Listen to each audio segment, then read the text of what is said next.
Guys आवाज आ रही है? चेक करो।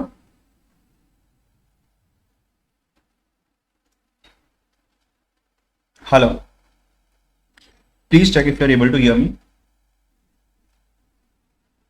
हरिओम, आपका मैसेज मिला मुझे, अभी भी आपकी क्वेरी दिखी मुझे।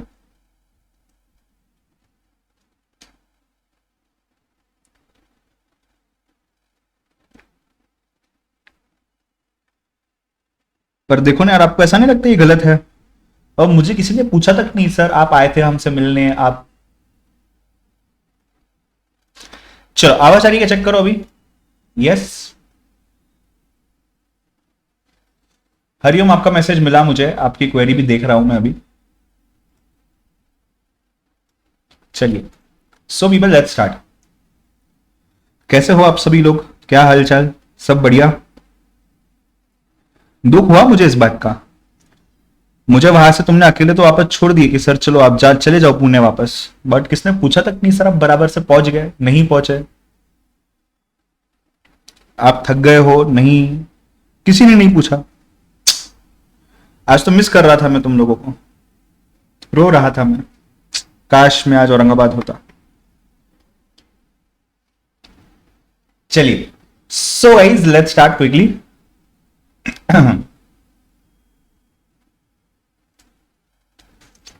Let's start quickly. सो पहले तो सबसे पहले ध्यान देना, थोड़ा सा चेंज ऑफ प्लान है। सर ऐसा क्यों? अपना कल जो सेशन हुआ ना, सेशन के बाद मेरी परसों जो सेशन हुआ उसके बाद सचिन सर से भी बात हुई मेरी वहीं पे फेस टू फेस। कुछ बच्चे भी थे, आई गेस वो ऑनलाइन में हो गए शायद यहाँ पे। तो थोड़ा सा डिस्कशन ऐसा हुआ कि एक कॉमन रिक्वायरमेंट, सबसे मेन, सबसे इंपॉर्टेंट, सबसे प्रायोरिटी बेसिस पे ये है कि थ्योरी को अच्छे से अलग से करवाया जाए apart from mixing it with the direct part. मेरे ख्याल से आप लोग इस चीज को एग्री करते हो, ऐसा मुझे लगता है। सो सचिन सर का भी ऐसा कहना आया, मुझे भी ऐसा पर्सनली लगा, और जो कुछ स्टूडेंट्स उस समय बैठे हुए थे हमारे साथ उनका भी ऐसा ही बोलना था कि सर पहले थ्योरी। तो मैंने ऐसा डिसाइड किया है, जो हम सोच रहे थे पहले कि मिक्स करके चीजें करेंगे ताकि हम थोड़ा और कॉम्प्रिहेंसिवली कर सके, उसके जगह पे पहले थ्योरी को फोकस किया जाए और थ्योरी को कंप्लीट किया जाए। शायद 3-4 दिन लग सकते हैं इस चीज को, या मे बी और ज्यादा, देखते हैं जैसा लगता है। भागेंगे नहीं, स्लो भी नहीं जाएगा, जैसा आप रिस्पॉन्ड करोगे उस समय उस हिसाब से जाएगा। सो हो सकता है पहले थ्योरी को ही हम क्लोज करें and then maybe we can have few lectures, 4-5 sessions maybe of 1 hour each, wherein we can have a number of problems mixed together for statistics and we can practice them. तो पहले तो ये बताना सभी लोग जितने भी present है लाइव में, यस या नो के माध्यम से, वाई या एन के माध्यम से, क्या ये चीज ठीक रहेगी? इसी को फिर रिफ्रीज किया जा सकता है। मतलब सबसे पहले अभी इसी वक्त से, वैसे तो थ्योरी हम स्टार्ट कर ही चुके हैं वो चैप्टर को, तो उसी को पहले कंप्लीट किया जाए अच्छे से, प्रॉपरली, अलग तरीके से। और उसके जैसे मैंने आपको ये तो पहले भी बताया था, नोट्स आपको अलग दे ही दूंगा मैं, जो मैंने आपको दिए नहीं है अभी तक, आपको आज या आज ही मिल जाएगा नोट्स बेसिकली। ठीक है, सही है। अब ना ऐसे नाम देख रहा हूं ना मैं, गीतांजलि, हरिओम, स्नेहा, महेश, अब मुझे क्लिक हो रहा है, हाँ ये कौन से लोग हैं, अब तुम्हारे चेहरे सामने आ रहे हैं। हालांकि सबको याद नहीं कर पा रहा हूं, बट ठीक है, मेजोरिटी। चलिए, क्या क्या श्रुति अटेंड नहीं करेगा लेक्चर आज? श्रुति नहीं है। चलिए, सो पीपल लेट्स स्टार्ट। ध्यान देना पूरा सामने, मैं आपके सामने ये समरी बुक रख रहा हूं, पहले क्विकली गो थ्रू करेंगे। सिर्फ गो थ्रू करना है, आपको लिखना कुछ भी नहीं है, लिखना कुछ भी नहीं है, ठीक है। जो भी है सामने ध्यान देना, सिर्फ इसमें से आपका काम हो जाएगा। हाँ, आप कुछ मेंशन करना चाहो, जो भी नोट्स आपने जो पढ़ा हुआ है ऑलरेडी, मॉड्यूल हो गया या आपके कोई नोट्स हो गए, तो you can just quickly go through it, या मेरे साथ साथ वहां पे आकर के जो आपको कुछ लिखना है, चेंज करना, लिख सकते हो। ठीक है सर, मीटिंग पासकोड बताओ ना, मैंने ग्रुप पे डाला हुआ है ना, ग्रुप पे आप चेक कर सकते हो डिस्क्रिप्शन में। ठीक है हर्ष, तो मैंने डायरेक्ट लिंक भी डाली हुई है और ये चीज भी डाली हुई है। आइए बिना टाइम वेस्ट किए चालू करते हैं। आज एटलीस्ट टारगेट ये है कि चैप्टर 14 को क्लोज करके प्रॉपर थ्योरी में से 15 को स्टार्ट किया जाए। ठीक है, चलिए लेट्स स्टार्ट। हर्ष, मीटिंग के बाद देखते हैं, मीटिंग के बाद देखते हैं। अब आप ज्वाइन कर चुके हो, प्लीज इसी पे कंटिन्यू करिए, ऑलरेडी अपने 5-7 मिनट हो चुके हैं। Is everyone ready? Can I get a yes in the chat box? अभी भी बहुत सारे लोग रिप्लाई नहीं कर रहे हो। Can I get a yes in the chat box? Are you ready? Yes, Vaishnavi, Geetanjali, Prathamesh, Redmi, Harsha, Shivraj, Mahesh, Vaishnavi, Sarthak, Arya, Sarthak 2, then Bhakti, Sneha 2, Roshni, Tulsi, Darshan, Yash, Chinmay, Rishikesh, Ramanand, Yash, Nandini, Anuj, yes करे स्टार्ट। हरिओम ओम।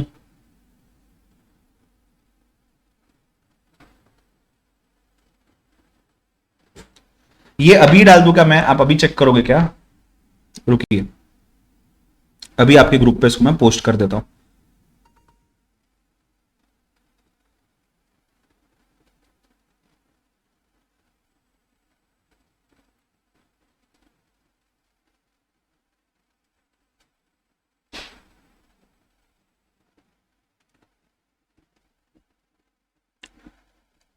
अरे ये तो पोस्ट, ठीक है चलो, मुझे स्टार्ट करने दो। चलिए, आज का लेक्चर 8 बजे तक है, 8 से 5 मिनट पहले ही मैं छोड़ दूंगा, ठीक है? करूं स्टार्ट? आपके क्वेरीज खत्म हो गए तो स्टार्ट करूं? चलिए, कल जो देखा है फटाफट सिर्फ गो थ्रू करना है। सबसे पहली चीज हमने क्या देखी? हिस्ट्री। हिस्ट्री में क्या देखा हमने? लैटिन रूट, स्टेटस, साथ में बोलते जाओ। इटालियन रूट स्टैटिस्टा, जर्मन स्टैटिस्टिक के साथ, फ्रेंच स्टैटिस्टिक क्यू यू ई के साथ। ये तीनों को इतनी जरूरत नहीं है। आज definition, singular, plural. As a plural noun जो डेटा हम कलेक्ट करते हैं उसकी बात हो रही है, और एज अ सिंगुलर नाउन जो टेक्निक हम उस डेटा को एनालिसिस करने के लिए लगाते हैं, उसको इंफॉर्मेशन, मीनिंगफुल इंफॉर्मेशन में कन्वर्ट करने के लिए, उसकी बात हो रही है। उसके बाद next one is application. Application में 3 चीजें दिखी, इकोनॉमिक्स, बिजनेस मैनेजमेंट और कॉमर्स। उसके बाद हम आए थे व्हाट इज डेटा। डेटा के अंदर में हमने देखा डेटा में 2 चीजें होती है, variable, attribute. Variable quantitative characteristics, attribute qualitative characteristics. Quantitative में 2 पार्ट है, यानी कि वेरिएबल में 2 पार्ट है, डिस्क्रीट और कंटीन्यूअस। डिस्क्रीट में आता है फाइनाइट या काउंटेबली फाइनाइट वैल्यू, या काउंटेबली इनफाइनाइट वैल्यू भी हो सकता है। बेसिकली ये आइसोलेटेड वैल्यू है। कंटिन्यूअस होता है ये एक इंटरवल का, एक रेंज का, एनी वैल्यूज बिटवीन में जो आ सकता है, ठीक है? उसके बाद हमने देखा कि कलेक्शन, अच्छा प्राइमरी और सेकेंडरी डेटा में भी इसको क्लासिफाई किया जा सकता है। सेकेंड क्लासिफिकेशन, तो प्राइमरी सेकेंडरी डेटा के अंदर में यहां पे अगर आप देख सकते हो, कलेक्शन ऑफ प्राइमरी डेटा मतलब क्या? Collected and used by same person. Secondary data का मतलब क्या होता है? Collected and used by different people basically. तो प्राइमरी डेटा को कलेक्ट करने के सोर्सेस क्या क्या, मेथड्स क्या क्या है? तो बेसिकली इंटरव्यू मेथड है, मेल्ड क्वेश्चनर है, ऑब्जर्वेशन है और एन्यूमरेटर क्वेश्चनर है। इंटरव्यू में 3 चीजें हैं, पर्सनल है, इनडायरेक्ट है और टेलीफोनिक है। अगर मैं बात करूं यहां पे देखिएगा, पर्सनल के केस में तो एक्यूरेसी ज्यादा है, खुद बात कर रहे हो। पर्सनल में कवरेज बहुत कम है, कम लोगों तक पहुंच पाओगे, बट नॉन रिस्पॉन्सेस मिलने की गारंटी नहीं है। मतलब गारंटी है कि नॉन रिस्पॉन्सेस नहीं मिलेंगे, सब रिस्पॉन्ड करेंगे पर्सनल में। जब मैं इंडायरेक्ट की बात करता हूं तो ये सभी चीजें लो हो जाती है। बट मैं टेलीफोनिक की बात करता हूं, जब टेलीफोनिक के केस में क्या हो जाता है? एक्यूरेसी तो लो ही हो जाती है, बिकॉज ज्यादा लोगों तक पहुंच नहीं पा रहे हो, समझ नहीं पा रहे हो चीज को। कवरेज ज्यादा है बिकॉज समय कम लगता है, और नॉन रिस्पॉन्स आने के चांसेस भी ज्यादा है, ठीक है? उसके बाद मेल्ड क्वेश्चनर में आपने ड्राफ्ट बनाना है और नॉन रिस्पॉन्सेस ज्यादा आ सकते हैं। ऑब्जर्वेशन के अंदर में डायरेक्ट है बट टाइम कंज्यूमिंग, आप खुद भी इन्वॉल्व हो सकते हो, सीसीटीवी एक्सेट्रा इक्विपमेंट्स इन्वॉल्व कर सकते हो। एन्यूमरेटर्स के अंदर में क्या आ जाता है? लार्जर इंक्वायरीज को टर्न आउट करने के लिए, उन तक पहुंचने के लिए आपको एन्यूमरेटर यानी कि लोगों की जरूरत पड़ सकती है। फिर हमने सेकेंडरी डेटा में देखा था 4 सोर्सेस। पहला है इंटरनेशनल, दूसरा है गवर्नमेंट, तीसरा है private and quasi government, and fourth one is unpublished basic researches etcetera. तीसरा क्लासिफिकेशन डेटा का है, 4 टाइप्स में डिवाइड करता है, chronological, geographical, qualitative, quantitative. Chronological या टेम्पोरल या टाइम सीरीज, जो टाइम के ऊपर डिपेंडेंट होता है। ज्योग्राफिकल जो स्पेस के ऊपर डिपेंडेंट होता है, रीजन के ऊपर डिपेंडेंट होता है, तो उसमें ज्योग्राफिकल या स्पेशल सीरीज डेटा है। क्वालिटेटिव का दूसरा नाम है ऑर्डिनल, क्वांटिटेटिव का दूसरा नाम है कार्डिनल। उसके बाद हम गए थे प्रेजेंटेशन ऑफ डेटा के ऊपर। प्रेजेंटेशन ऑफ डेटा, अच्छा स्क्रूटिनी भी देखा था अपन ने। वैसे स्क्रूटिनी 2 या 2 से ज्यादा सीरीज को कंपेयर करता है और एरर डिटेक्ट करता है, at the same time internal consistency बताता है। हमने मल्टीपल एग्जांपल देखे थे उसमें। Then moving on to this part which says जो प्रेजेंटेशन होता है डेटा का कैसे होता है, तो टेक्सचुअल हो सकता है, उसके अपने फायदे नुकसान है। टैबुलर हो सकता है, अपने फायदे नुकसान है। डायग्रामेटिक हो सकता है, अपने फायदे नुकसान है। टेबुलर के अंदर में हमने ऐसा कुछ फॉर्मेट देखा था जिसमें ये बेसिकली पूरी बॉडी है टेबल की, इसके ऊपर जो कॉलम्स है, कॉलम्स, ये जो कॉलम्स है, इसके कॉलम के हेडिंग को हम कैप्शन बोलते हैं, रो के हेडिंग को हम स्टब बोलते हैं। टेबल का नंबर है, टेबल का टाइटल है, यहाँ यूनिट्स दिए होते हैं। बॉडी के नीचे होता है source note and foot note, right? Then after this अगर आप ध्यान से देखोगे तो हमने देखा था ये डायग्राम को, 3 डायग्राम होते हैं basically, line diagram, simple line diagram, single line diagram, multiple line diagram. उसको हिस्टोरियाग्राम भी बोलते हैं, हिस्टोरियाग्राम। बार डायग्राम में बेसिकली स्पेसेस होते हैं बार के बीच में, सिंगल बार डायग्राम भी होता है, मल्टीपल बार डायग्राम भी होता है। उसके बाद पाई चार्ट में as a relation of total की बात करता है। यहां तक हम डायग्रामेटिक की बात कर चुके थे। फिर हम आए थे क्लासिफिकेशंस के अंदर में, जहां पे हमने देखा था क्लासिफिकेशंस के अंदर में कि म्यूचुअली इंक्लूसिव भी हो सकता है, म्यूचुअली एक्सक्लूसिव भी हो सकता है, ठीक है?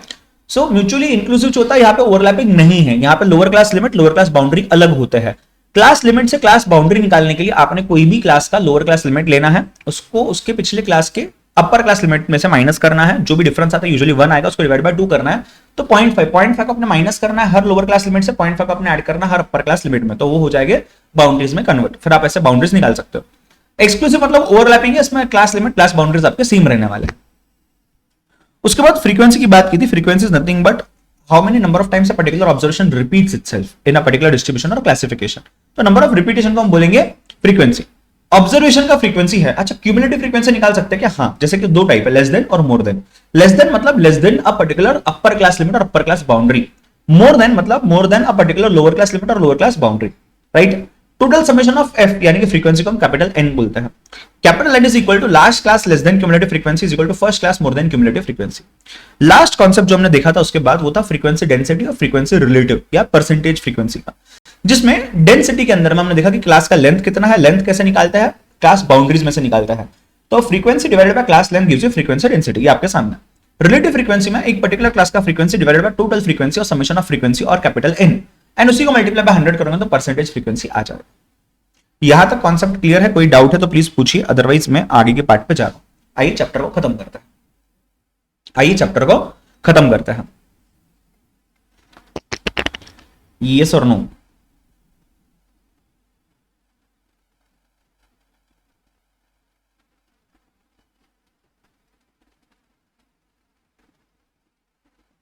यहां तक चीजें क्लियर है क्या, बताइए।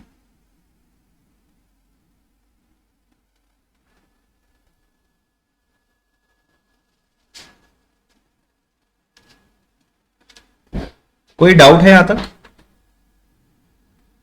यस?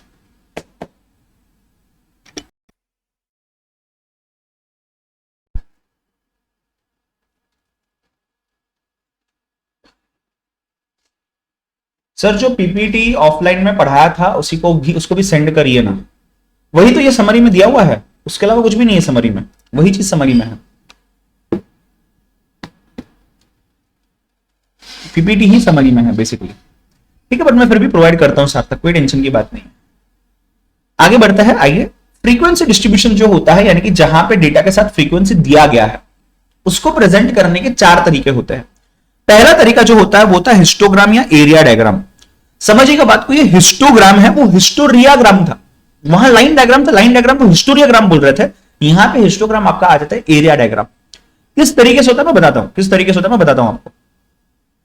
उसके बाद दूसरी चीज है फ्रीक्वेंसी पॉलीगॉन। दोनों अलग अलग चीजें हैं, एक है फ्रीक्वेंसी पॉलीगॉन और एक है आपका हिस्टोग्राम।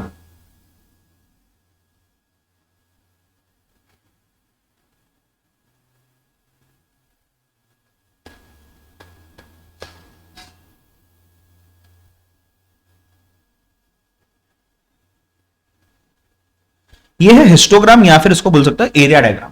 अगर आप एक चीज का ध्यान दोगे, यहां पे जो बार बनाया हुआ है ना, ये भी तो बार ही है ना, बट ये बार डायग्राम वाले बार नहीं है। क्यों? इसके बीच में गैप नहीं है।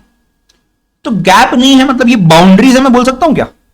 बट इससे पहले जो हमने देखा था वहां बाउंड्रीज नहीं थे, वहां लिमिट्स दिए हुए थे, वहां लिमिट्स दिए हुए थे। सर ऐसे क्या बातें कर रहे हो यार, नहीं विश्वास होता, बताइए। देखिए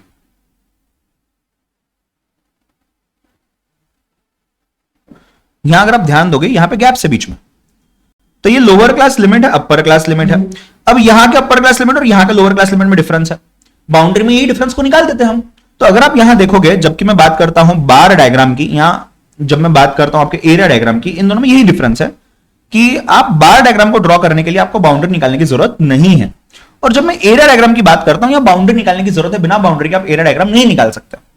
एरिया डायग्राम जो आपका बनता है उससे आप देखिए, यहां पे देख सकते हो आप कि आप मोड निकाल सकते हो डायरेक्टली, मतलब डायग्राम में से ही आप measure of central tendency that is mode निकाल सकते हो।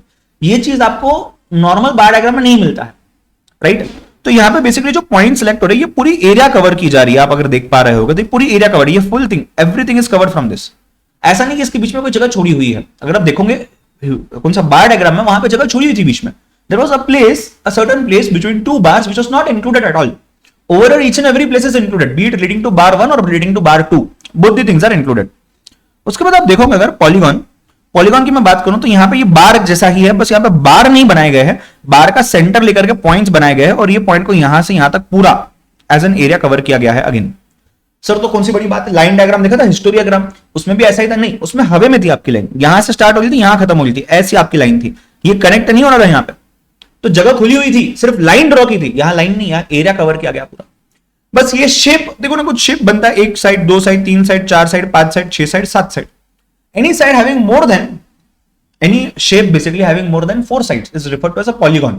Poly मतलब many, gon मतलब shape which sides, तो many sides you can say, a shape which has many sides.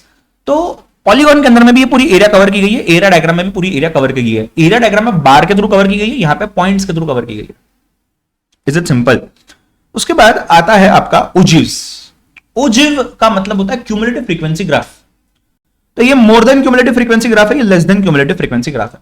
जहां ये मिलता है, जो पॉइंट ऑफ इंटरसेक्शन है इनका, वहां से हम क्वार्टाइल, परसेंटाइल, डेसाइल मतलब partition values, median, quartile, percentile, decile, ये सब चीजें वहां से निकाल सकते हैं. So that is what we talk about ogives या क्यूमुलेटिव फ्रीक्वेंसी कर्व. बात यहां तक खत्म नहीं होती. जो फ्रीक्वेंसी कर्व्स ही चार तरीकों के होते हैं. जैसे कि बेल शेप्ड, अगर आप देख पा रहे होंगे यहां पे, ये बेल के शेप के जैसा है, मतलब प्रॉफिट स्टार्ट हो रहा है, बढ़ रहा है, वापस कम हो रहा है. दूसरा है यू शेप्ड, बेल का एग्जैक्टली उल्टा, पहले आप टॉप से स्टार्ट करो, आप नीचे आ रहे हो, वापस आप बाउंस बैक करके टॉप पे जा रहे हो. उसके अलावा होता है जे शेप, जहां पे आप थोड़े से टॉप पे स्टार्ट करो, नॉट एग्जैक्टली एट टॉप, थोड़ा सा ज्यादा, वहां से वापस नीचे गिर करके आप ऊपर आ रहे हो, एकदम टॉप पे जा रहे हो. उसके बाद होता है हाइब्रिड या मिक्स्ड कर्व, जिसमें सब कुछ मिक्स है. ये देखिए, यहाँ पे जे है, यहाँ पे बेल है, फिर यहाँ पे यू शेप्ड है, ऐसी चीज. राइट. सो बस इसी के साथ चैप्टर तो होता है खत्म. बट यहां पे एक बार आ जाइए, ये देखिए, इसमें ना एक टर्म बहुत ज्यादा इंपॉर्टेंट है. एक टर्म, छोटा सा टर्म है यहाँ पे जो बहुत ज्यादा इंपॉर्टेंट है. Frequency curve is a limiting form of area diagram और फ्रीक्वेंसी पॉलीगॉन. मतलब ये और ये, इन दोनों का लिमिटेड फॉर्मेट है आपका कर्व. तो कर्व्स जो है, कर्व्स बनाए हैं पहले, फिर कर्व्स को जोड़ा गया है और उससे एरिया बनाया गया है, पूरा एरिया कवर किया गया, भले वो पॉलीगॉन हो या भले वो एरिया डायग्राम हो. तो therefore frequency curve becomes limiting form of area diagram. Are you able to understand? Limiting form of area diagram. I hope यहां तक चीज क्लियर है. क्यूमुलेटिव फ्रीक्वेंसी ग्राफ क्या नाम दिया हुआ है बेटा अपन ने? ओजिव्स या ओगिव भी आप बोल सकते हो, ओजिव्स आइडियली बोलता है, जो भी, whatever you wish to refer. ठीक है. अरे श्रुति प्रेजेंट है. चलिए, सो एक चीज रिपीट करने के लिए डिमांड आ रही है चैट बॉक्स में, 4-5 बच्चों ने बोला हुआ है, सर वापस से ये लिमिटिंग फॉर्म बताइए. समझिएगा बात को. फ्रीक्वेंसी कर्व के सामने लिखा हुआ है, it is limiting form of area diagram या फ्रीक्वेंसी पॉलीगॉन. मतलब ये क्या बोल रहा है, ये जो कर्व्स बनाए ना आपने, टेढ़े मेढ़े ये वाले जो कर्व्स बनाए ना आपने, ये सब जो है, ये लिमिटिंग फॉर्म है इसका और लिमिटिंग फॉर्म है इस चीज का. मतलब कहीं ना कहीं आप देखिएगा, यहां पे अगर मैं ऐसा कुछ बना लूं, ये कर्व है, मतलब इसमें भी ऐसा ऐसा कुछ हो रहा है, या यहां पे भी अगर ऐसा कुछ हो रहा है, तो ये कर्व ही बन रहा है. तो कर्व एक लिमिटेड रिस्ट्रिक्टेड फॉर्म बन जाता है और उसी को यूज करके आपने इन सब चीजों को बनाया हुआ है. तो जब मैं बोलता हूं सामने say that frequency curve is a limiting form of area diagram, मतलब इससे ब्रॉडर चीज क्या है, एरिया डायग्राम है और फ्रीक्वेंसी पॉलीगॉन है. ये उसका छोटा सा वर्जन है. कौन सा? Frequency curve. फ्रीक्वेंसी कर्व छोटा सा वर्जन है किस चीज का? एरिया डायग्राम का, फिर फ्रीक्वेंसी पॉलीगॉन. सार्थक क्लियर है? यस.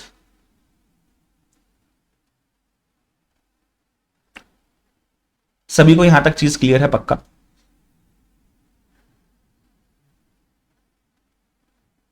बताइए हाँ या ना.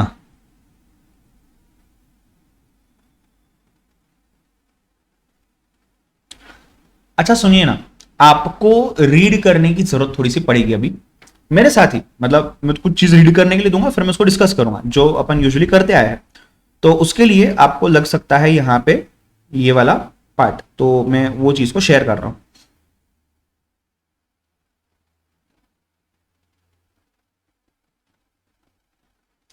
मैंने पूरे 15 पेज का थ्योरी बुकलेट आपको पीडीएफ फॉर्मेट में आपके ग्रुप पे शेयर कर दिया है. मैंने वही चीज टेलीग्राम पे भी डाली हुई है मेरे, आप चेक कर सकते हो.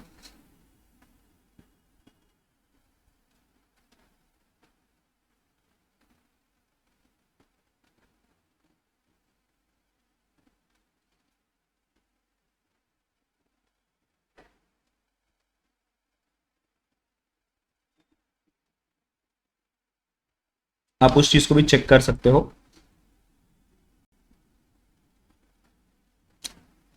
आई होप सब डाउनलोड कर पाएंगे एंड उसको रेफर कर पाएंगे. आप फिर भी चाहो तो आप सामने भी देख सकते हो, मतलब whatever is convenient to you as now you are with it. Telegram पे आप KC5in, ये देखो यहाँ पे लिखा होगा, उस पर जाकर के आप चेक कर सकते हो. मैंने जस्ट मार्क किया हुआ है, देखिए KC5in, KCFYING, उस पर भी आप चेक कर सकते हो. ठीक है. आई होप आपने वो डाउनलोड कर लिया होगा. एक छोटा सा काम करेंगे, 5 पॉइंट आप फटाफट से देखो, रीड करते नहीं बैठना है, रीड आप भले बाद में कर लेना, गो थ्रू करना है, हमने ऑलरेडी पॉइंट को देखा हुआ है। 2 मिनट दूंगा 5 से 8 पॉइंट के लिए जो स्क्रीन पे दिखेंगे, जैसे कि यहां पे भी ऑलमोस्ट आपको सेकेंडरी डेटा तक 1 to 10 आप पकड़ के चलिए, क्विकली गो थ्रू करना है। सर मेरा इंग्लिश थोड़ा सा सर वीक है, मुझे समय लगेगा, कोई दिक्कत नहीं है, अभी जितना पॉइंट आप रीड कर पा रहे हो करिए। You will read it immediately, will discuss again, you will read it immediately, will discuss. Proper read करते वक्त तो बहुत समय जाएगा, गो थ्रू करिए फटाफट से, हम डिस्कस करेंगे। मतलब सिर्फ देख लो कि क्या है, किस चीज पे बात होने वाली है, फिर हम क्विकली बात करेंगे, वापस आप देखोगे, फिर हम क्विकली बात करेंगे, वापस आप देखोगे, फिर हम क्विकली बात करेंगे, वापस आप देखोगे। और फिर ऐसा होमवर्क कल शाम में लेक्चर चालू होने से पहले एक बार आपको उसको रीड करना है, वो प्रॉपर रीड करना है, उसमें समय लग सकता है। ठीक है, किया जाए स्टार्ट जल्दी से। पहले 10 पॉइंट आपके स्क्रीन के ऊपर है, आपने स्टार्ट करना है, आपके पास पीडीएफ भी रेडी है।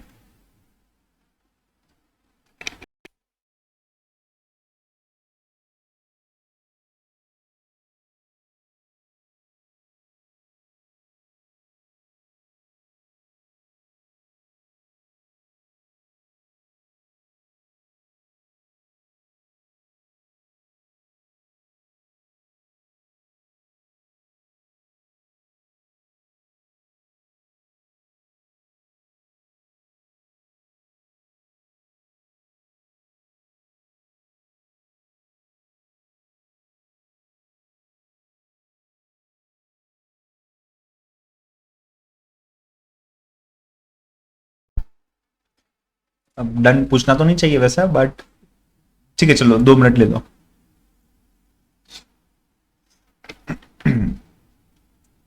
जस्ट फटाफट गो थ्रू, मतलब ऐसा ही थ्योरी पढ़ना आपने को अभी कि आपको वापस से उसके ऊपर ध्यान देने की जरूरत ना पड़े।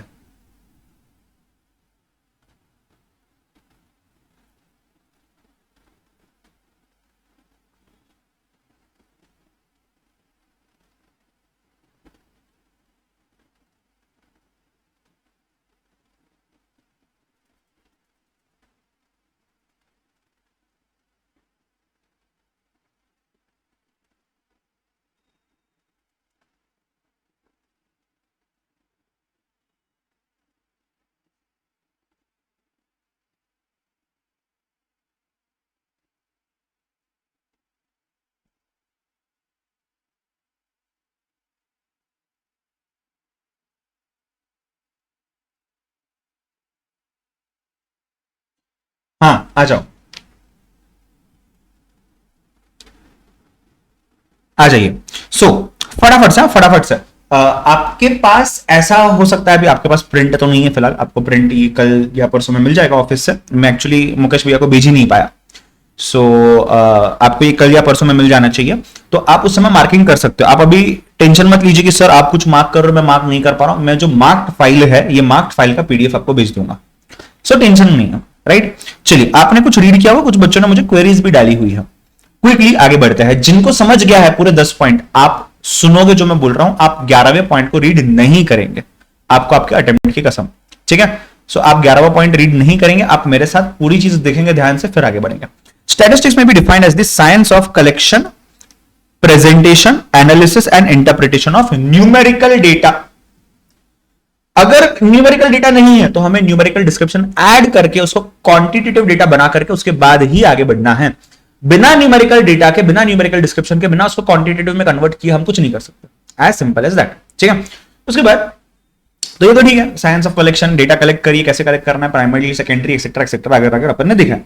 प्रेजेंटेशन में बहुत सारी चीजें देखी है, राइट। इंटरप्रिटेशन को आप ऐसा भी बोल सकते हो जरूर, that this is nothing but about concluding the data या गिविंग सम कंक्लूजन रिमार्क्स और इन्फरेंसेस,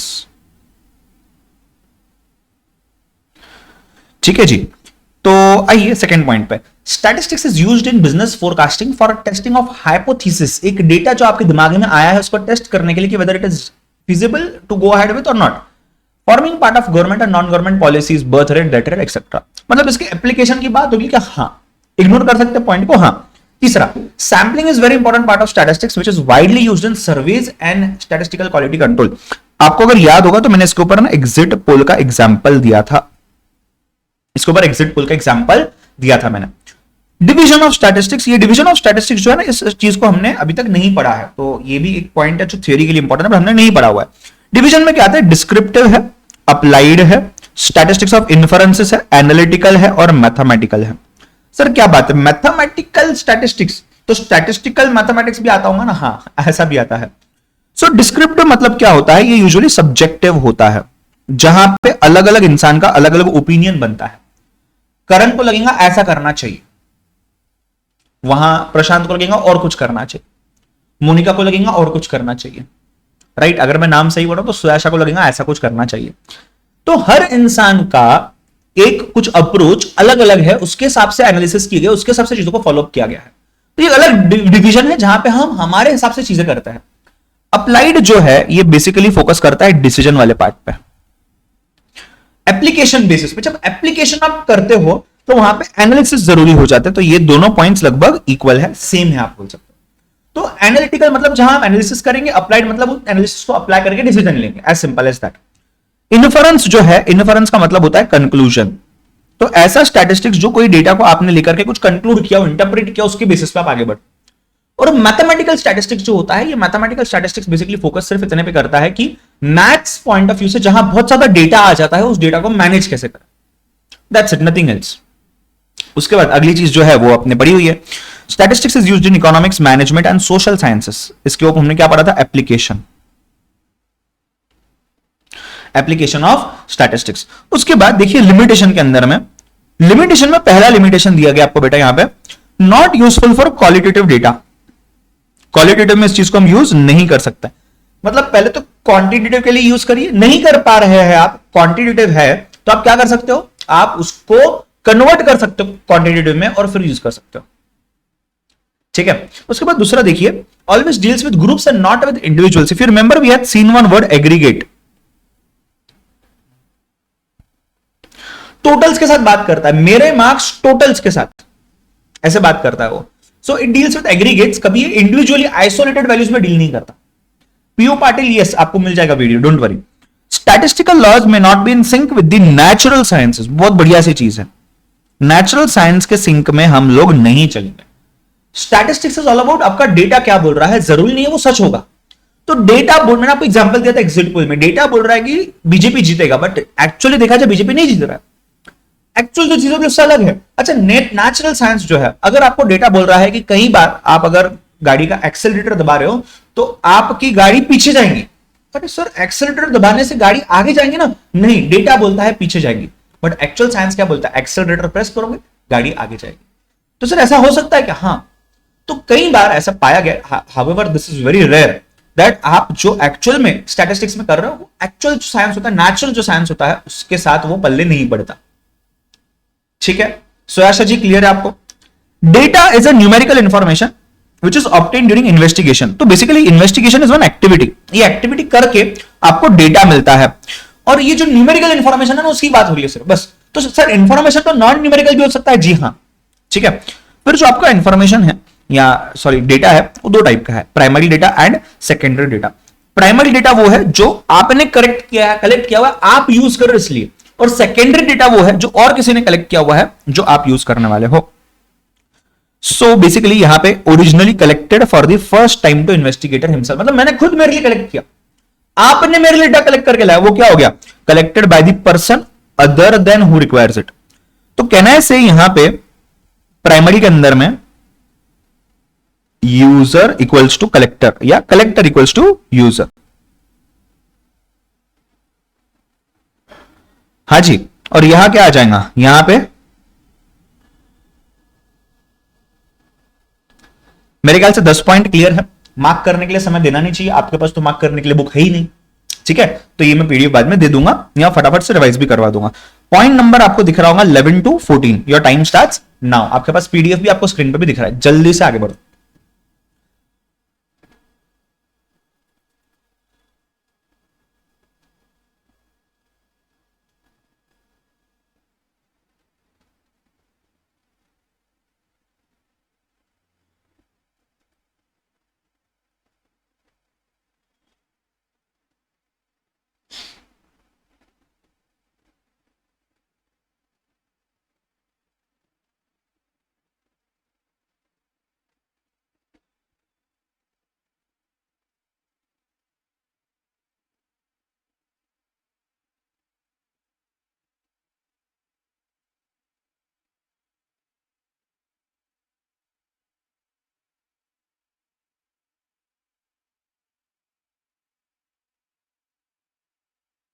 मैं क्या बोल रहा हूं सार्थक, आपको ऐसा नहीं लग रहा है ये चीज हम क्लास के बाद डिस्कस करें, मतलब क्लास के एंड में डिस्कस करें? अभी जो क्लास में चल रहा है उस चीज को खत्म करता है ना पहले, मुझे ऐसा लगता है। ठीक है, मुझे लास्ट में याद दिलाओ, अपन बात करेंगे उसके ऊपर। डिवीजन ऑफ स्टैटिस्टिक्स एक और बार, ठीक है? 3 के श्रुति एंड में करता हूं मैं डिस्कस, 10-15 मिनट के बाद, थोड़ा पढ़ने बाद, ठीक है? आशीष, मैंने अभी तक सर को मतलब भेजी नहीं है पीडीएफ, मैं अभी आपको जस्ट भेजा हूं ना, तो उनको भी भेज देता हूं थोड़ी देर में, वो आपको प्रिंट निकाल के कल, शायद कल या परसों में दे देंगे। बट डोंट वरी आशीष, ऐसा नहीं कि आपको पीडीएफ नहीं मिल रहा है, तब मतलब आपको प्रिंट आउट नहीं मिल रहा है तो उसका कोई दिक्कत है। आप डोंट वरी, आप फिलहाल इसमें से कंटिन्यू करिए, आपको कोई दिक्कत नहीं जाएगी, आप सिर्फ उसको रीड कर सकते हो बस, मतलब अपना काम नहीं रुकेगा उस वजह से, so don't worry about it, ठीक है? चलेगा ना आशीष? हाँ, सिर्फ इतना ही है कि उसमें से हम कुछ मार्किंग जो इंपॉर्टेंट चीजें मैं करवा के दे रहा हूं जो आपको हेल्पफुल रह सकती है, तो इतनी बातें सिर्फ एक बार, बट उसमें अच्छा ही वापस से रिवाइज हो जाएगा जब आप मार्क करोगे। सर हमें कोई डेटा की आउटसोर्सिंग, हमने कोई डेटा की आउटसोर्सिंग की है तो वो कौन सा डेटा रहेगा? नहीं नहीं, मतलब देखो, आपने कलेक्ट किया और आपने और किसी को दिया हुआ है तो वो बन जाएगा सेकेंडरी उस इंसान के लिए, समझ रहे हो? और आप अगर खुद इसको यूज कर रहे हो तो वो क्या हो जाएगा? Primary. Yes yes yes yes, lecture का रिकॉर्डिंग हो रहा है आपको सेम बीसीआर के जैसा, उसी बैच के अंदर, बीसीआर वाले ही बैच के अंदर आपको उसका रिकॉर्डिंग मिल जाएगा, don't worry. Fourth point explain करूं, मतलब इस शीट का फोर्थ पॉइंट आप बोल रहे हो? अरे श्रुति जी, ये तो वही है ना फोर्थ पॉइंट, डिवीजन। चलिए, आप इतना बोल ही रहे हो तो खास आपके लिए एक्सप्लेन कर ही देता हूं, एंड तक वेट करने की जरूरत नहीं है, राइट? सो देखिए, डिस्क्रिप्टिव स्टैटिस्टिक्स मतलब क्या होता है? अलग अलग, देखो अलग अलग टाइप से बेसिकली स्टैटिस्टिक्स के, बात तो एक ही है, बात तो स्टैटिस्टिक्स ही है, ठीक है? सो जब मैं बोलता हूं कि डिस्क्रिप्टिव स्टैटिस्टिक्स है, इसका मतलब यह है कि हर इंसान को अलग अलग तरीके से एक चीज को देखने का नजरिया, परसेप्शन, हमने बीसर में बात की थी परसेप्शन। तो डिस्क्रिप्टिव का मतलब होता है हम किसी चीज को अपने हिसाब से समझ रहे हैं, बस वो वाला स्टैटिस्टिक्स। तो एक ही डेटा है, वो डेटा श्रुति आपके लिए अलग है, मेरे लिए अलग है, ऐसा हो सकता है क्या सर? हाँ बिल्कुल हो सकता है। आपके लिए एक पर्टिकुलर डेटा है, जैसे कि से फॉर एग्जांपल आप बोलते हो कि सर हमारे मार्क्स की बात करते हैं सर, ठीक है? अब आपको जो मार्क्स मिले हुए हैं ये आपके लिए इंपॉर्टेंट है क्या? हाँ, आपका देखने का नजरिया क्या होगा? मुझे इतने मार्क्स मिले हैं तो मैं एग्जाम में कितना स्कोर कर सकता हूं, कर सकती हूं। मेरे देखने का नजरिया है कि मुझे कोई चीज बेचनी है आपको, सपोज मुझे आपको लैपटॉप्स बेचने हैं, आपको मोबाइल फोन्स बेचने हैं। अब मुझे अगर आपके मार्क्स पता है तो मैं उससे अंदाजा लगा सकता हूं आप कितने होशियार होंगे, आपको कौन से लैपटॉप की जरूरत होगी, और मैं अकॉर्डिंगली वो लैपटॉप निकाल के बेच सकता हूं। डिस्क्रिप्टिव चीज होगी। एप्लीकेशन के अंदर में क्या होता है? Application is combined with analytical, ideally इसलिए हम दोनों को साथ में पढ़ते हैं। एनालिटिकल स्टैटिस्टिक्स मतलब वो चीज जहां पे एनालिसिस करता है डेटा का, एनालिसिस करके फिर डिसीजन लेते हैं उसके ऊपर। तो जब एनालिसिस हो रहा है उसको हम बोलते हैं एनालिटिकल स्टैटिस्टिक्स, और जब डिसीजन लेने की बारी आती है उसको हम बोलते हैं applied statistics, because it is applied in case of a particular friction, what we can say, right? उसके बाद इन्फरेंसेस, कंक्लूजन, मैंने डेटा कर लिया पूरा एनालाइज और उसके ऊपर कुछ कंक्लूड किया, उसके ऊपर कुछ इन्फरेंस किया मैंने कि ऐसा हो सकता है, बीजेपी गवर्नमेंट बना सकती है, ये इन्फरेंस वाली बात होगी। और मैथमेटिकल के अंदर में बेसिकली ज्यादा कुछ नहीं होता है, मैथ्स की चीजें जो है उसी को डेटा पकड़ के हम उसके ऊपर एनालिसिस करते रहते हैं। श्रुति बेटा क्लियर आपको? Geetanjali thank you so much बेटा। मुझे तो ऐसा लगता है ऑफलाइन ऑनलाइन एक ही बात है, मतलब उतना डिफरेंस मेरे हिसाब से मैं आपको महसूस करने नहीं देता हूं। मुझे तो ऐसे ही लगता है आप मेरे सामने ही बैठे हुए, बराबर ना? आपको भी लगता होगा। चलिए जी, इसी बात पे आगे बढ़ते हैं, difference between primary and secondary. Sir exam में डिफरेंस बिटवीन आ सकता है क्या? एमसीक्यू में जरूर आ सकता है। सो पहला वाला है primary data is the collection of original data, बढ़िया है, मुझे तो पता ही नहीं था। Secondary data is compensation of existing data, मतलब क्या? आपने एग्जिस्टिंग डेटा किसी को बेच दिया है और उसके बदले में आपको शायद पैसा मिल रहा है, राइट?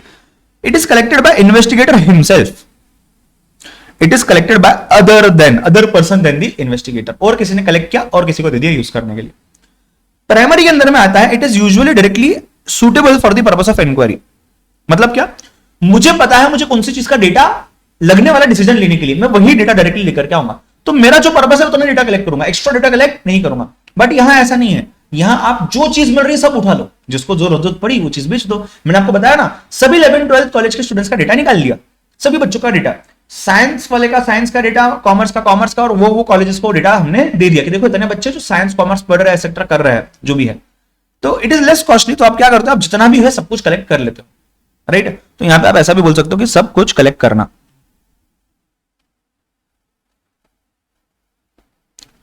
मतलब नथिंग स्पेसिफिक एज सच। अगला है, there is a possibility of personal bias in the purpose of inquiry. It may और may not be directly linked to the investigation. Personal bias मतलब मुझे जो डेटा चाहिए मैं उसी हिसाब से डेटा को ले लूंगा। तो मुझे अगर लगता है कि मुझे एक particular number of students in a particular college का ही डेटा चाहिए, तो मैं बायसनेस कर रहा हूं। बायसनेस मतलब क्या, आप अनजस्ट चीज कर रहे हो, आप किसी एक चीज को एक ही तरीके से देख रहे हो। मतलब मुझे जो डेटा चाहिए वही डेटा चाहिए, बट जो मिल रहा है वो मैं नहीं लूंगा। तो मुझे अगर 10 कॉलेज का डेटा मिल रहा है तो नहीं चाहिए, मुझे सिर्फ जिस कॉलेज का चाहिए उसी का चाहिए। तो मैं मेरे हिसाब से मेरी चीजें चेंज कर सकता हूं, पर्सनली मैं उसको अपने हिसाब से चेंज कर सकता हूं। इसको आप बोल सकते हो पर्सनलाइज्ड डेटा ऑल्सो, क्योंकि आप ही को डिसीजन लेना है तो आपको पता है आपको कौन सा डेटा चाहिए। हाँ, बट जिसको डिसीजन नहीं लेना है, जिसको डेटा बेचना है, उसको तो पता ही नहीं क्या चाहिए, तो जो मिल रहा है सब ले लेगा। समझ रहे हो का डिफरेंस, हाँ या ना? समझ रहे हो का बेटा डिफरेंस?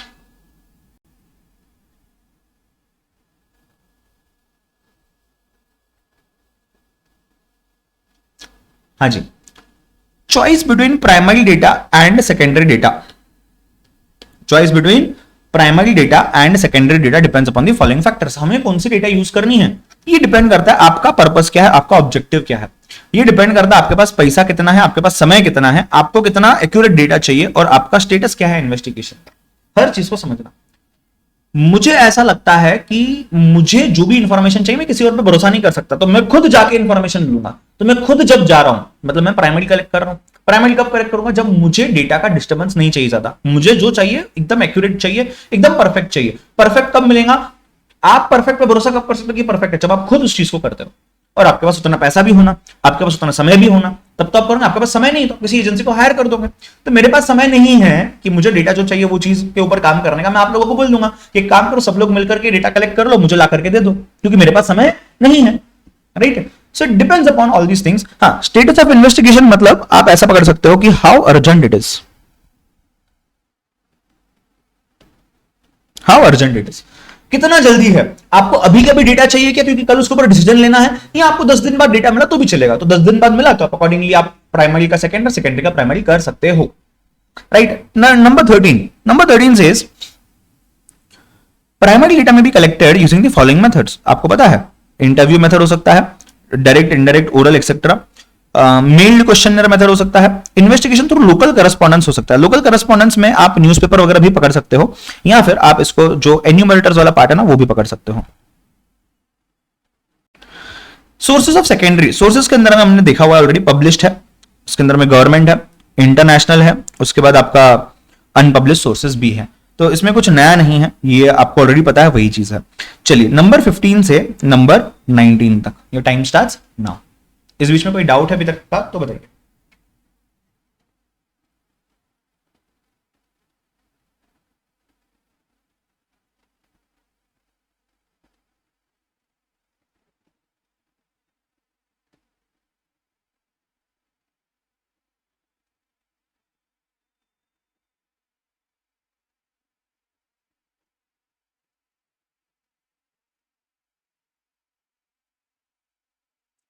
जल्दी से चलो आगे, जल्दी से।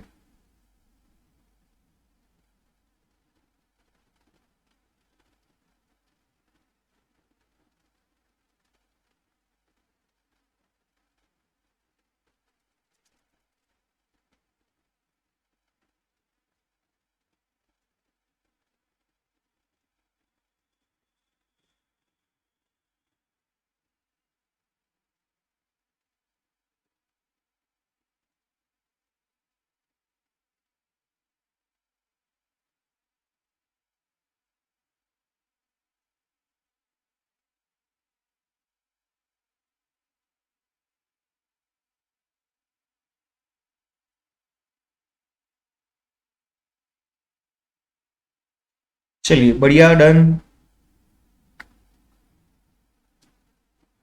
जिनके क्वेरीज आए हैं मैं पढ़ रहा हूं।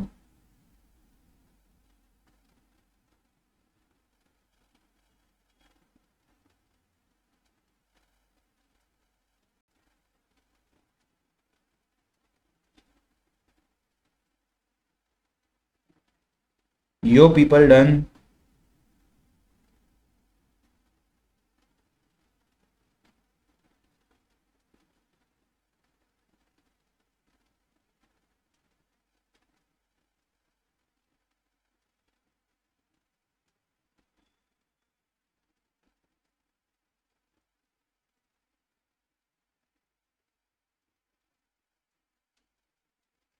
सर हमने एजेंट लगाया, वो प्राइमरी डेटा ही होगा ना। आपने एजेंट लगाया तो आपके एजेंट ने डेटा कलेक्ट किया, उसको आपने यूज किया, तो उसने कलेक्ट किया, आपने यूज किया। कलेक्टर यूजर डिफरेंट है, सेकेंडरी डेटा हो जाएगा। नंदिनी पूछ रही है सर 14 में जो, अच्छा 14 पॉइंट में जो एबीसी सब पॉइंट्स है उन्हें लर्न करना पड़ेगा क्या? सी मैं आपको बता दूं, लर्न करने की कोई जरूरत नहीं है। यहाँ पे आपको सिर्फ समझ लेना है कि ऐसे ऐसे पॉइंट्स, ये आपको एक इलस्ट्रेटिव लिस्ट दिया हुआ है। ये इतने ही नहीं है, ऐसे हजारों लाखों एंटिटीज हो सकती है, ऐसे हजारों लाखों ऑर्गेनाइजेशन हो सकती है। ये बस एक आपको समझने के लिए आइडिया दिया हुआ है। तो एग्जाम में आपको कोई भी एग्जाम्पल दिया जा सकता है, जरूरी नहीं इसी में से दिया जाएगा। यस नंदिनी जी, क्लियर है?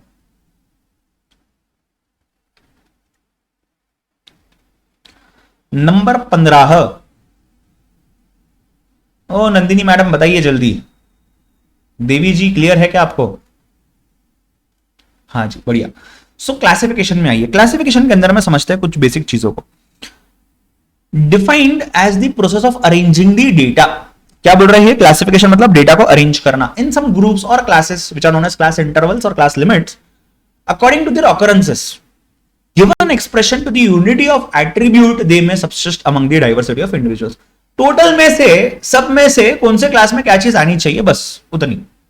तो आपको जो पता है वही है, आप ये वर्ड को पढ़ के कंफ्यूज मत होइएगा। आपको क्या पता है क्लासिफिकेशन मतलब क्या है? Group of data, collection of data, बस उतनी ही चीज है और कुछ भी नहीं है। What is principal objective of classification? क्या बोल रहा हूं मैं?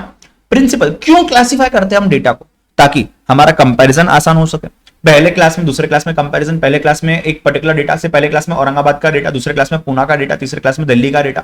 अब कंपैरिजन आसान हो सकता है, राइट? तो utilize the data for analysis, उसके ऊपर एनालिसिस करना है ना, तो उसको कोई ना कोई क्लास में बाइफरकेट करना पड़ेगा। जैसे मैथ्स में इतने सारे कॉन्सेप्ट है, आपको उसके 10 चैप्टर बना के दे दिए। एलआरएम में इतने सारे कॉन्सेप्ट है, सब मिक्स करके दे दिया, समझेगा क्या? नहीं, चैप्टर वाइज बाइफरकेट कर दी। Same with stats also, right? To present data more clearly, presentation उसका क्लियर रखना चाहिए, इसके लिए हम उसको क्लासिफाई कर रहे हैं। या फिर कंडेंस मतलब सिंप्लीफाई, उसको एक कंडेंस मतलब छोटा कर देना उसको, in such a manner that similarities and dissimilarities are readily comprehensive. पहला डेटा देखोगे औरंगाबाद, दूसरा पुणे, तीसरा दिल्ली, तो कंडेंस कर दिया उसको, क्योंकि सिंप्लीफाई कर दिया उसको, कैटेगराइज कर दिया आपने।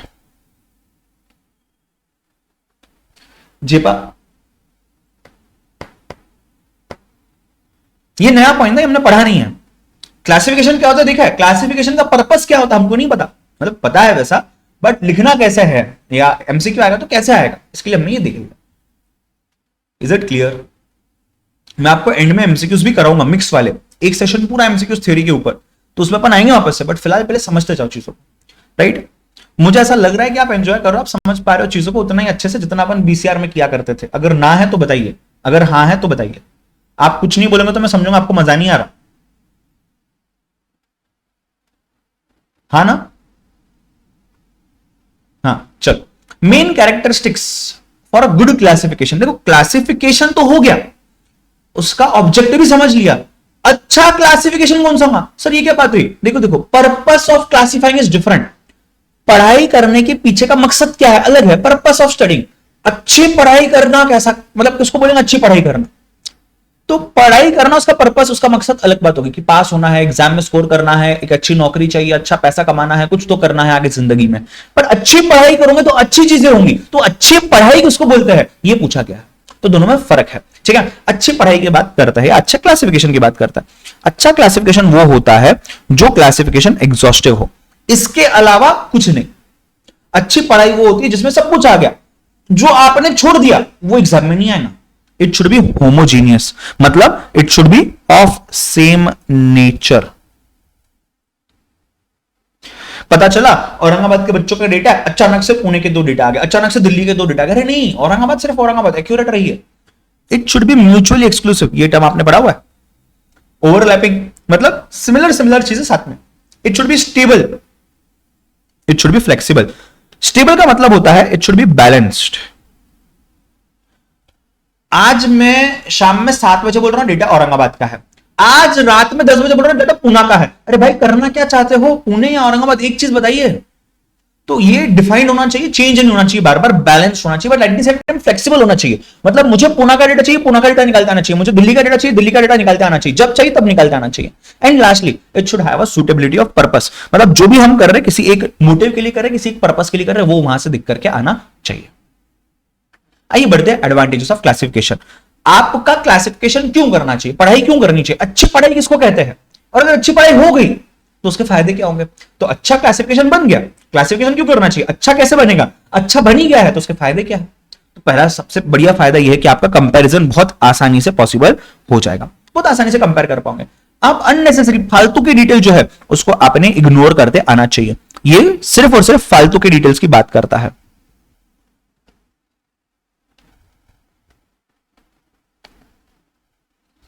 फालतू के डिटेल्स तो उसको हमने इग्नोर करते आना चाहिए। तीसरा, it is helpful for the study of relationship between several characters. जब मैं बोलता हूं कि मैं कंपैरिजन कर रहा हूं, उसी का मतलब है मैं रिलेशनशिप निकाल पा रहा हूं। ठीक है, तो मैं कंपेयर कर रहा हूं दो चीजों के लिए, इसका मतलब है मैं दोनों चीजों का रिलेशनशिप निकाल रहा हूं। It is further use for statistical treatment. When I use the word statistical treatment, ये जो आपके चैप्टर्स है ना सब, analysis analysis are basically possible. तो जो भी एनालिसिस है वो हम कर सकते हैं अगर आपका डेटा क्लासिफाइड अच्छे तरीके से किया गया है। प्रशांत जी पूछ रहे हैं चैट बॉक्स में, सर क्लासिफिकेशन कंसाइज होना चाहिए क्या, मतलब टू दी पॉइंट, राइट। हाँ, क्लासिफिकेशन कंसाइज होना चाहिए, बट कंसाइज वर्ड सही नहीं है। क्लासिफिकेशन एग्जॉस्टिव होना चाहिए, जितना है सब कुछ आ जाएगा उसमें, राइट। तो कंसाइज वर्ड को ही तोड़ के यहां पे अलग अलग बाइफर्केशन किया गया है। ये चीज जो है 19 वाला पॉइंट, ये तो आपको और मुझे दोनों को पता है। सर क्या बात कर रहे हो, हाँ ना, पता है ना अपन दोनों को। आइए देखिए, क्वांटिटेटिव होना चाहिए, क्वालिटेटिव होना चाहिए, राइट। उसके बाद टेम्पोरल होना चाहिए टाइम के हिसाब से, और ज्योग्राफिकल प्लेस या लोकेशन के हिसाब से। पढ़ लिया ना सर कितनी बार, 20 to 23। Go for it fast.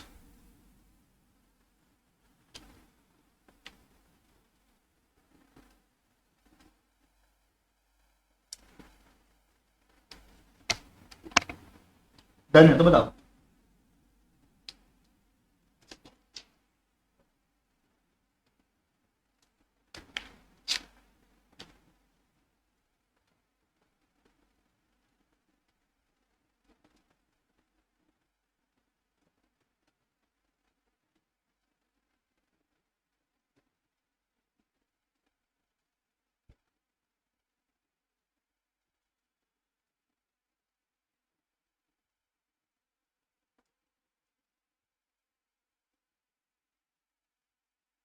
Done.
Sir table के पार्ट्स पर क्वेश्चन आएंगे, हाँ बिल्कुल आ सकता है क्वेश्चन, कैसे आएंगे हम देखेंगे।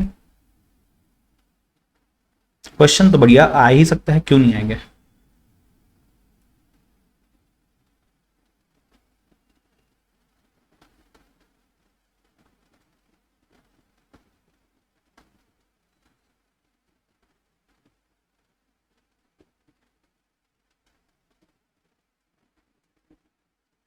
हाँ जी आगे बढ़े हम।